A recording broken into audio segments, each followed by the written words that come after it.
Thank you all for coming out tonight. Thank you for showing up to save our country. Are you all willing to do that? Thank you. Do you know someone with the name of Vivek Ramaswamy? Are y'all going to vote Kari Lake this election? We have a part to play in this election, and the college Republicans at ASU are doing that.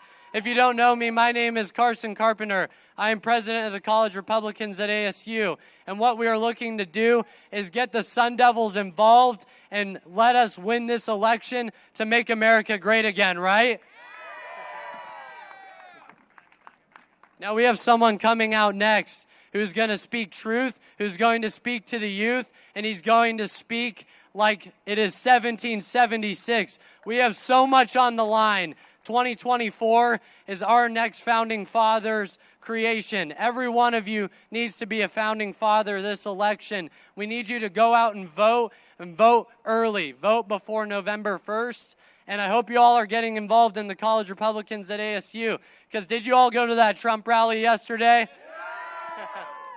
It was sure amazing. President Trump's first time this campaign going on a college campus. It was truly something that was remarkable, and all of you had a part in it, and all of you are playing a huge part in this election and returning a sense of restoration to our country, to be able to have a family again, to be able to afford a car again, to be able to, frankly, afford anything again at this point, right? I mean, it's hard to live around campus here. It's hard to live in Tempe. And those local candidates, you have to go out and vote for because they are the ones that are going to fight for you and make your life way easier. So thank you all again for coming out. Join the college Republicans at ASU. Our tag is at ASU_GOP. Join us and let's save this country once again. Thank you all. God bless.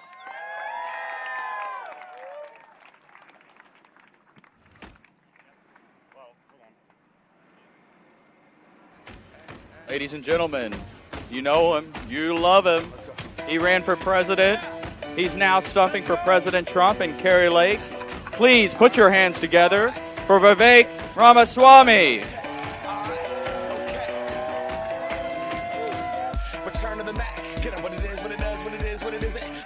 Love you guys. You guys ready to take this? Who's ready to win an election? Win this thing, all right? We're ready for you. We love you guys. I like this. Got, is that Macklemore? We had a white rapper show up so supporting Kamala Harris, but it's a different one. He's actually one of the better ones this time. So, are we ready to win an election? We're going to win this thing big time. I hope when we wake up on November 6th, the Democrats this time around finally learn the lesson they should have a long time ago, which is identity politics never works in America, all right? If you select somebody for their race and their gender, you always get a disastrous candidate. And this time, for once, I'm actually talking about Tim Walz, okay? Not even, it doesn't work in any given direction. Now, it's not just Donald Trump we got to send back to the White House. That's why we're here today, okay? First of all, we got to send Donald Trump back to the White House. Arizona's going to be the state that does it. You guys ready to send him back? We're in the middle of a war in this country, and I don't say this lightly. I don't use that word lightly. Our enemy is not our fellow citizen. Our enemy is an ideology. And we have a choice to make. Either we believe in group quotas or we believe in merit. You cannot have both. Either you believe in free speech or you believe in censorship. You cannot have both. Either you believe in American exceptionalism, that this is the greatest country known to the history of mankind, and we're proud of it, or you believe in apologizing for who we are. We cannot have both. And now more than ever, we need a commander-in-chief who will lead us to victory in that war. And that man is going to be your 47th president of the United States of America, Donald J. Trump. We're sending him back to the White House. But if you want to see that agenda enacted, just winning the White House isn't good enough. We need a decisive majority in the U.S. Senate as well. And that is why I'm asking you to send Kari Lake to represent the state of Arizona in the U.S. Senate as your next senator from this state. You're going to hear from her in a second. She's somebody who knows what this country stands for. She isn't afraid to say it. A lot of people, especially, I'll be honest, even a lot of Republicans, they're afraid when push comes to shove to actually express their true convictions. There's this culture of fear that's spread across our country like an epidemic. Fear of losing your job, fear of your kids getting a bad grade in school, fear of being sued. By the way, it's happened to Kari Lake, it's happened to Donald Trump. And if you're going to be afraid of that, well, you know what? You can put a little R after your name, but you're not doing much good for the country. But if you want to save this country, it's going to take not just fear, it's going to take an epidemic of courage. And courage is contagious too. We just need more people to actually stand up and show it, especially in Washington, D.C. And that's the kind of leader Kari Lake is going to be. I'll tell you that. That's why they're scared of her. These people are afraid of her. I believe in national unity, by the way. So does Kari. And we disagree with the Democrats on a lot of things, but I found it heartening that at least Kari and her family and her amazing husband who's supporting her in this can even find common ground and agree with Bill Clinton on a basic fact. He called her a physically attractive woman. I feel like telling him, Bill, she's not running for being an intern in the Senate, okay? She's running to be the next senator to actually get the job done. I think he got that a little mixed up. But it's going to take actual patriots with a spine who are able to deal with the junk you're going to face in Washington, D.C., to get serious, not just to do the incremental thing, right, the window dressing around the edges, but to do the hard thing. To say that we are a nation founded on the rule of law, and I say this as the kid of legal immigrants to this country, that means your first act of entering this country cannot break the law. And that is why if we've had the largest influx of illegal aliens into this country in American history, then we will have the largest mass deportation in American history. That is not racist or xenophobic. It's what it means to stand for the rule of law. You guys want to talk about mass deportations? Yeah, we can talk about the illegal aliens. But don't forget about the second mass deportation we need in this country, too. And that is the millions of unelected bureaucrats who we need to get the hell out of Washington, D.C. That, too, is how you save a country. You want to fix our elections in this country, there's nobody better to do it than Kari Lake. I'll tell you what we need in this country. Single-day voting on Election Day as a national holiday with paper ballots and government-issued ID to match the voter file. And I would also add English as the sole language that appears on a ballot. That's what actually unites a country. But in order to get there, we got to win by the rules we have in order to change the rules to what they should be. And we can't just win by a little bit. I mean, if this were going to be an even playing field, this thing would be done. But we got to actually, you know what? You make it so big, too big to rig, swamp the vote.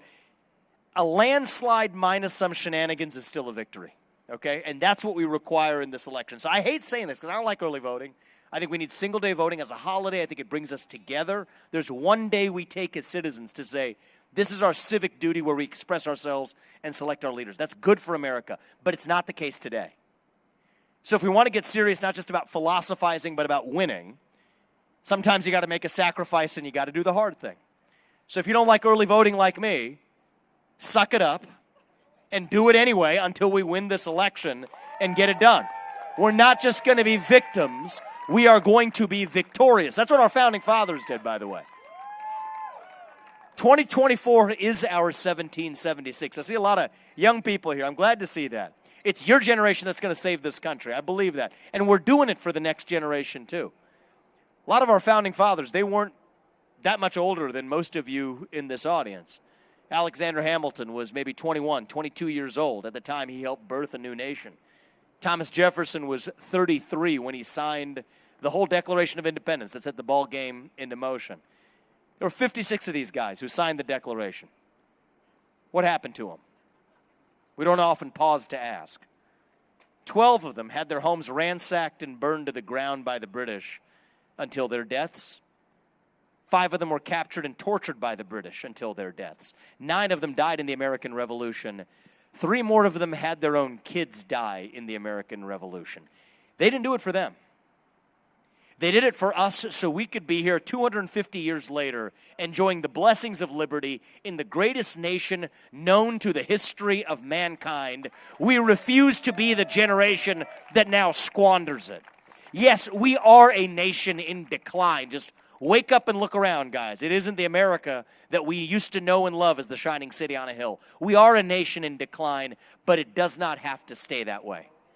I believe we still can be a nation in our ascent, a nation whose best days, and I don't mean this in some fake politician way, I mean this in a true way, a nation whose best days are actually still ahead of us. A country where we will look our kids in the eye and mean it when we tell them you get ahead in the United States of America with your own hard work, your own commitment, your own dedication. And that you know what? You are free to speak your mind at every step of the way.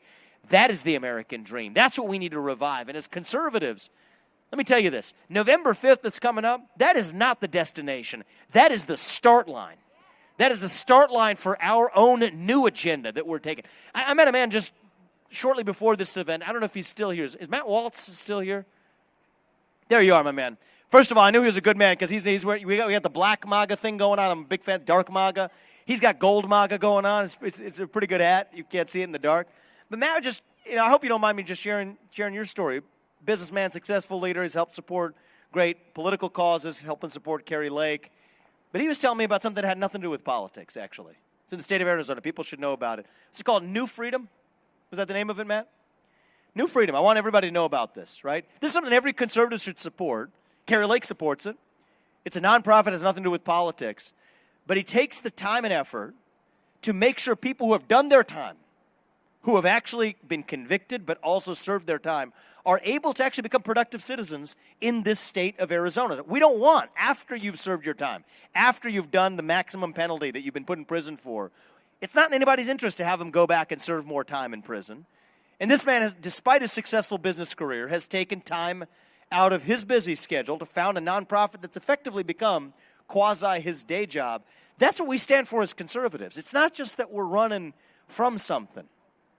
We're running to something. We're running back to our vision of what it means to be American. I want to give that man a round of applause, first of all, Matt. Thank you. We just met 10 minutes ago, right before this, but the beautiful thing, the extraordinary thing about your story, and I think this is true, and I mean this is a compliment to you, but also to our country. The extraordinary thing about Matt's story is that it's not unusual in America, actually. You see, this is the country where you can achieve the maximum of your God-given potential, but you do it not just for yourself, but for a cause bigger than yourself, and especially to the young people in the audience. See, I was the youngest person ever to run for U.S. president as a Republican. I was 37 when I ran. I appreciate that. Thank you. We'll see. We got a victory to ensure in 12 days first. But I'll tell you, what's going on with our generation, my generation, millennials, cynical. We grew up into the 2008 financial crisis. I got my first job in 2007 in New York City in the financial sector, right on the eve of the 08 crisis. A lot of my fellow classmates still haven't paid off their college debts. We're told if you become a gender studies major in California, somehow that's going to get you a head start on the American dream. It didn't work out that way. You got the Iraq War to go along with it, which brought to you by not just Democrats but Republicans too. The Afghan overstay, the $35 trillion national debt that frankly has fallen on your shoulders, not the politicians who are in D.C. Yes, we have every reason to be cynical about our country, but at the same time, it's the last best hope that we have. We're hungry for purpose and meaning. We're all hungry to be part of something bigger than ourselves. It's staring us in the face. It's that we are citizens of this nation, citizens of the United States of America, not some nebulous global citizen fighting climate change somewhere, but a citizen of this nation, and that means something to us. Less than 16% of Gen Z even says they're proud to be American. We got a 25% recruitment deficit in our own U.S. military. This isn't sustainable. It doesn't work for our country unless every one of you is willing to make a sacrifice and stand for it in our hour of need. When you're the only person in a room who believes what you do, stand up and say it. Say it with a spine. Say it with conviction. Say it with respect. But part of respect is that you respect your neighbor enough to tell him what you actually think, not some fake, woke-washed version of it. That's how we get our country back. By the way, that's what Kari Lake's going to do up and down Washington, D.C. She's done it already in her run for governor. She's done it now in her run for the Senate, and she's going to do it as your next senator from this state. That's why I'm here for her. But it's not just going to be Donald Trump who saves this country from the White House. It's not even just going to be Kari Lake who does it from the U.S. Senate. If we want to save the country, it's not a one-man or one-woman job. It's going to be, if we're going to be saved, it's going to be because we save ourselves. I want every one of you to go home tonight and ask yourself, look yourself in the mirror, and ask yourself, what is that unique God-given gift that each of you has? I know every one of you has it. It's not the same as the person standing next to you, but every one of you has your own unique God-given gift. Look yourself in the mirror and ask yourself, in the next 10 days, how are you going to use that God-given gift to do what is right for our country, who demands it of you in our hour of need? And if you do, then we will no longer be this nation in decline. We don't have to be at the end of ancient Rome. We still can be on our way up. A nation still young, actually. Still on our way to that shining city on a hill. Yes, I believe that exists. Still the country where we are proud, as our founders were, of the American dream. The country where you can speak your mind freely while putting food on the dinner table. Where you get the American dream and the First Amendment at the same time. That is the America we know. That is what won us the American Revolution. And that is what is going to win us the revolution of 2024 in just 11 days ahead of us, guys. So you get this done. And with that, I want you to let her hear it. Bring out on stage your next senator from the state of Arizona, a woman who we all admire, love, and she's going to tear up Washington, D.C. Kari Lake, get on out here. You got a bunch of people waiting to greet you. Let's get out here.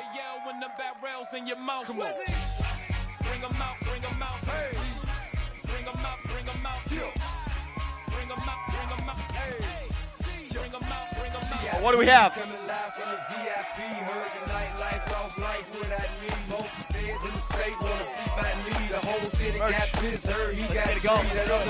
Who wants some hats? Who set the city on fire soon as he got free? The king back now. Raws don't even know how to act now. Hit the club, strippers getting naked before I sat down. Still ballin', money stacked tall in shack now. Still push a button to let the roof on the lack down. I'm on the road doing shows, put my Mac down. Mississippi to Philly, Albuquerque to Chat Town. I got the crowd yelling, bring 'em out, bring 'em out. Oh, man. Bring 'em out, bring 'em out. All the dope boys yelling, bring 'em out. Whoa. All right, she's going to tear it up. Send her there. Kari, you ready to do this? Thank you so much, Vivek. Hey, everybody say thank you to Vivek Ramaswamy. What a hero. We love you guys. Thank you so much. Send her in. Let's send him off with applause because he's going to go spend the night with his family. Tomorrow he's coming back on the campaign trail. Thank you for everything you're doing for me, for President Trump, and for America First patriots around the country. Give it a big hand for Vivek. Thank you. Thank you. Thank you. Kari. Thank you. Thank you. Good to see you. Thank you. Oh, man. Thank you, Vivek. ASU, how are you doing tonight? How much are you ready for a change? I hope so. No more masks, no more forced vax, no more government telling